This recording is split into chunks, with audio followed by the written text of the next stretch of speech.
Brian Mendenhall himself. Excited for you to share what you're doing to get the traction that you've had. And I've got some very specific questions I want to ask you to learn what you're doing with your people. But Brian, what was your story? How did you get to FFL and your story here? Well, long story short, I sold gym memberships a long time ago. Now it's been 12 years ago. They got me upset. I started looking for something different. I actually went online. I went on Craigslist, saw an ad that said, "Hey, we need we have too many clients, not enough agents, and make $500 a pop." And I'm like, that sounds pretty good. I didn't know what it was. It was insurance. Ended up joining another company, which I'll be honest, the company was crappy. They took advantage of us. It was a lot of bad stuff, but here's the cool thing. They got me into the insurance game. And I don't care, like, no matter what, the life insurance world is the only place that you can literally become financially free in no time from getting to work. And even though it was a bad deal, it was a raw deal, it still got me in the industry. And then I met Sean, I met some other people, built some relationships, and then ended up coming over to Family First Life because I couldn't. They all left. They left to go to the company and start this company, and I held because I call myself a loyal person. I actually stayed at that other company for another year and a half, almost 2 years, Wow. and trying to be loyal, but I was actually like, there was no loyalty, there was no family, there was no love. I wish I would have came sooner, but when I did come, the rest was a wrap, man. I mean, I came here and it was like over there, I was a big fish in a small bowl, a small pond. Here, I was just another guy that, like, it didn't matter. Whatever I did, it didn't matter because there was people that were doing more. And my first year coming here, it was funny. I don't know, all of you that know Precious, the recruiter, she was talking crap because she knew me from the other company. She was like, "Hey, how much are you going to do here?" I'm like, "I don't know, 20 grand a month." She was like, "That's all, man, that ain't crap, And I'm like, "What?" And she pushed me to be the number one agent that year. But that was pretty cool, man. The experience and the leadership. He's a visionary, so like he sees the future. He saw me being financially free and being where I am now before I can even envision making the type of money that I'm making. So it's pretty cool. That's man. awesome, Brian. What'd you write that year when you were the number one producer? It's embarrassing because I'll be honest with you, man. I took off a lot of time, man. I didn't work like you guys. I probably could have done $1 million. I did 533. I did 533 and without working, That's a monster. Yo, that's still a monster year. And what's crazy about that is thinking about what the number one producer will do this year versus how many years ago? Is that 4 or 5 years ago? That was in 2016. Yeah. Like right now, what's Steve going to do? 1.5 million or something crazy like Who that? knows? Who knows? 2 million. But what I wanted to focus this call on, Brian, and I think Steve prepped you for this, is you're growing at a rapid rate. You had plateaued for a minute, like a lot of us have, stuck in that 350 to 450 range, and you started to explode. And you've got a lot of traction with your new people now. And the focus of this call with you, Brian, is I want you to help our new agents troubleshoot some of the things that they've experienced. And when anybody's growing, there's growing pains. There's maybe there aren't the leads that you want in your area. Maybe they're having a hard time closing. Maybe people can't afford leads. Maybe the phones are broken on the phones. I want to know specifically from you some of the conversations you've had with some agents that you've helped transform from being average to being good to being great now. And I'd be willing to bet you've got several stories. Well, it's funny you say from average to good to great. I'll be honest with you, man. This business is a lot more simple than a lot of people like to make it seem. And you're really smart. I could tell just from the way you phrase and put your questions to me, like you're really, really smart. Some people overcomplicate it. With this business, Rob, is so simple where it's just about being consistent. It's about being consistent. A lot of these guys, I don't have a lot of people that are great already. Some of them are still trying to figure this out. They're fumbling and bumbling and messing up like crazy, breaking stuff, doing stuff wrong. and I encourage it. I'm like, yeah, let's get out here. Let's break some stuff. Let's do some stuff wrong and let's get it right. Just don't keep making the same mistakes over and over again. So See, a let's lot of break these that guys down. are. So let's Go break ahead. that down, what you just said, because that's powerful. People, individuals, agents, when they come on, they've got these expectations that this is going to be easy. This is not an easy job. What expectation do you set for your new agents when you bring them on board so they can continue to have a positive mental attitude through adversity? Okay. So I let them know that, everything that we do is not it's not peaches and cream. Okay. You're gonna get a lot of people telling you no. You're gonna get your teeth kicked down your throat, right? You may have some wins and you may have some losses. No matter what, you just stay even kill. And I tell them, like, the people that are afraid of rejection, they got to get over that real quick, because rejection on the phone, rejection in the house, it'll make you veer away from doing what you're supposed to do. When you're getting rejection, you're doing something right. Just keep going. So, like, I always tell them, and I tell them to expect that this is the hardest thing you've probably ever done. But if you can figure this out, you will be wealthy beyond belief. You will be able to master this thing where the sky's the limit. You only set your limit on how much you want to make. You set your limit on how much you're worth, and you become worth more when you can help people fix problems. All I do now, Rob, is put fires out.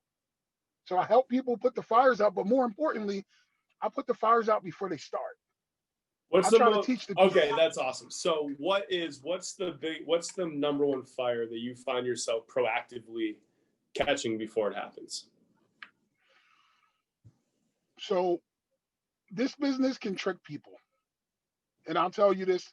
Let's just say chargebacks, for example, right? Chargebacks can trick people. Let's say I've seen so many people mind screw themselves completely out of business. I'll make it even more simple. I've had people, Rob, and I don't let it happen because now I tell them ahead of time. I've had people have, out of every 10 policies, they have 3 fall off. Okay, that means 70% of their business is still good, 30% falling off. Which, if the insurance companies have 30% of your business falling off, they accept that. They're fine with it. They realize that it's normal. Anything under 60%, they're looking at you like, yo, bro, you're doing something wrong, right? But 70% of your business is staying on the books. They're happy. Here's the deal. You went out and did 10 grand. You did 10 grand again. You worked 2 weeks in a row. You put 20 grand in, right? You got all this money deposited. Now 6 deals fell off. Your problem is not that you have the chargebacks. Your problem is that you stopped working. Now, if you continue to work, chargebacks will never be a problem. You'll never feel it. You'll never even think about it. Where it's a problem is when you stop working. That 6 cancellations after 2 weeks will feel like $1 million. And then what you start doing is you start going from this company A to company B. I got to write with them because if I write with them, I won't make money. Before you know it, you got 5 companies that you've done that to and you screwed yourself. Do yourself a favor and just stay consistent and work. By doing that, the few chargebacks that you have, 2, 3. Now, if you have 3 and you want to tweak things and get a little better and maybe have 2 fall off out of every 10, then you're getting yourself better. Does that make sense? Like, that right there will keep people in the business for the long haul. The next thing I tell people, and I try to let them know that they can expect, is that buying leads is the life of our business, bro. Like, without buying leads, why are you even doing this? The average insurance agent makes 30 to 35 grand a year. These guys are broke. I feel bad for them. Like, I'm actually disgusted. I feel like I want to throw up in my mouth for them because there's people making 100 grand a month and they're making 35 grand a year, acting like they don't know there's another option. Some of them don't. But when we let them know, hey, there's another option, you can actually buy leads. People that actually reached out for help, and all you got to do is call them up.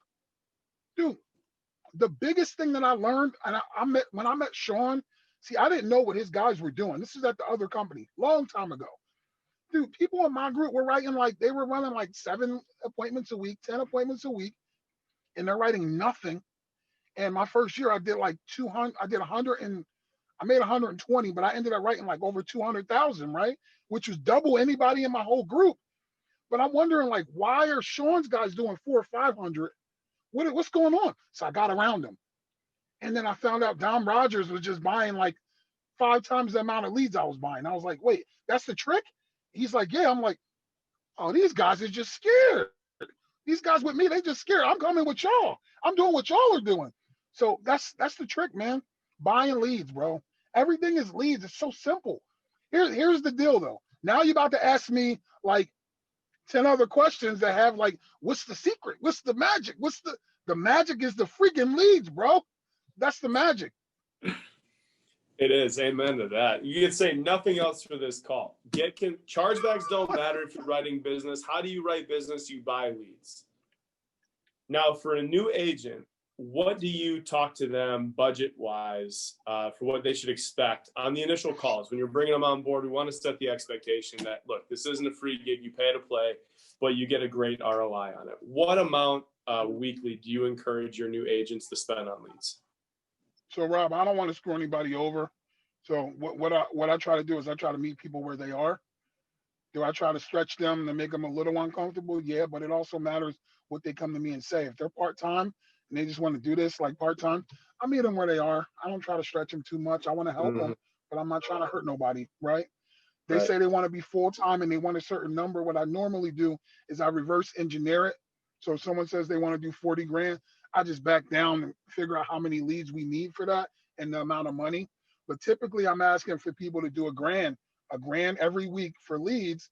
Now I only got 500. Cool, no problem. For example, let's say we got Jesse on, right? Jesse says, hey, dude, I got five. I know you got more money than this, Jesse, but Jesse says I only got $500. That's all I got to play with. That's all I got to play with. I say, no problem. Look, spend the 500 right now, right? I might even match him. I don't know. I've been feeling generous lately. This money's starting to come in. I'm kind of giving it. I'm giving it back. You know, and I'm paying it forward. But not everybody's gonna do that. Okay.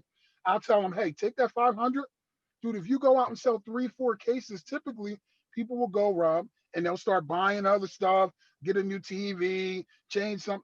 Like you were broke before the $500. You had nothing before the 500. So if you flip 500 to 2 grand, why in the world would you not put 100% of that money back in the account, still be broke, and have the next 2 weeks of your leads covered, right? Now you got 1,000 for the 1 week.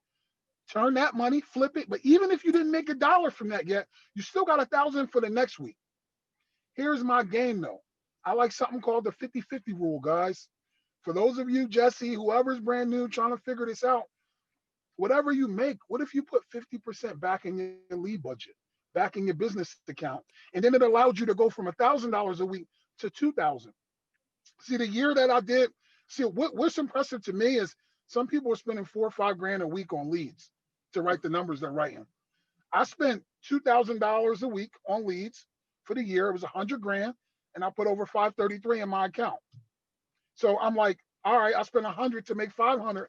How many real estate investors, developers, builders would take with 100 grand? They only expect to hopefully make 40 or 50 if they can. They're happy. You could take 100 and make 500. Why would you not do that? But then why would you not double up? Does that make sense? Makes a ton of sense. For the individuals that feel like that's a scary number, sometimes a different voice is very helpful to say this. Have you worked with an agent and gotten them trained, set them up for success, of course, not throwing them in the ocean, said, find your way back, where they've spent money on leads and lost, and they've put themselves out of business? So, Rob, to be 100% transparent, 100% of the time, I've never had anybody go out of business because they bought leads. I've had people buy leads and not work them. Right. Like being really stupid, like buy the leads and maybe afraid to pick up the phone, buy the leads, book the appointments, afraid to go to the appointments. But then I tell them, look, JP, I don't know, like I could put him out there. He don't care. JP, when he was brand new, do you know the story or no? No, I'm laughing because it's going to be a good one, I'm sure. Dude, JP, it's not a good one. It's embarrassing. He had no respect for himself, but he was new. He didn't know, right? He literally booked a full day of appointments. JP, #1 producer last year, 748, right? He had like 8 or 10 appointments booked, and he was getting ready to go to the first appointment, got so scared, he decided to go home. He didn't go to any other appointment. But look, check it out. The thing that's exciting to me is that that was your number one producer last year. Yep. If he can figure that out, anybody can figure this out, right? And the other thing is, you talked about people being afraid to spend money on leads. Here's the way I look at it. I'm excited about this because tell me somebody that's new. We got Aaron Davis, right? Aaron, can you unmute yourself, Aaron? This would be a good example. Yeah, I'm here. Hey, Aaron, what's up, boss? So listen, check this out, Aaron. If I were to tell you what's more dangerous for you, okay? Mm-hmm. To spend $200 on some leads or $1,000? What's more dangerous? What's more risky? I would say 200 because you have less chances to hit the target. Yeah, let me ask you a question. You just giving me that answer because that's what I want to hear, or do you believe it? You got money right now. I'm telling you, you have to spend this money today. Give me 1,000 or 200. What's more risky for you? What makes you more nervous? Well, I'm telling you the truth because I used to play basketball, so the more shots you have, the better chance you're gonna make it. So you got 1,000 for me, or you got 200? I got 1,000 for you. Okay, so listen, that was 100% right, but that's the exact answer, bro. What people don't realize, I'm gonna help a lot of people right now. Somebody's playing scared, right? Somebody got $200 and they trying to have $200 worth of leads, and I'm gonna get this many. I'm gonna get a couple dollar leads, a couple this, a couple that. Not have enough. They're gonna go and have a couple shots at the basket. How many sales do you have to make to break even for the 200? One. You gotta do one. If you spend 1,000 at the comp level that we start at, how many sales do you have to make to break even? One or two. Maybe two, maybe right? Two. But you got 5 times the shots at the basket. Right. People should never be afraid to spend money on leads. People should be afraid to spend a little money on leads. That makes sense to me. Does that make sense to you? Mm-hmm. Hopefully that helps somebody. I appreciate you coming on as an example. I appreciate you. Aaron's always spending money on leads. I probably should have picked somebody else that isn't spending money. Aaron loves spending money on leads. Let's talk about lead strategy for a minute. How have the instant internet leads changed your business? Brian.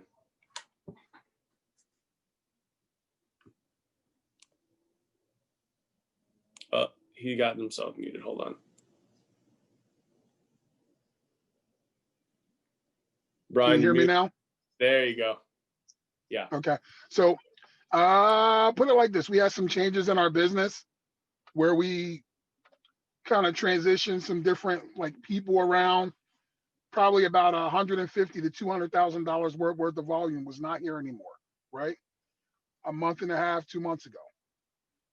Instant internet leads, within just that short amount of time that we start using it, we then had our biggest week 5 weeks ago, followed by the biggest week the next week, followed by the biggest week the next week and the next week. And last week was our biggest week.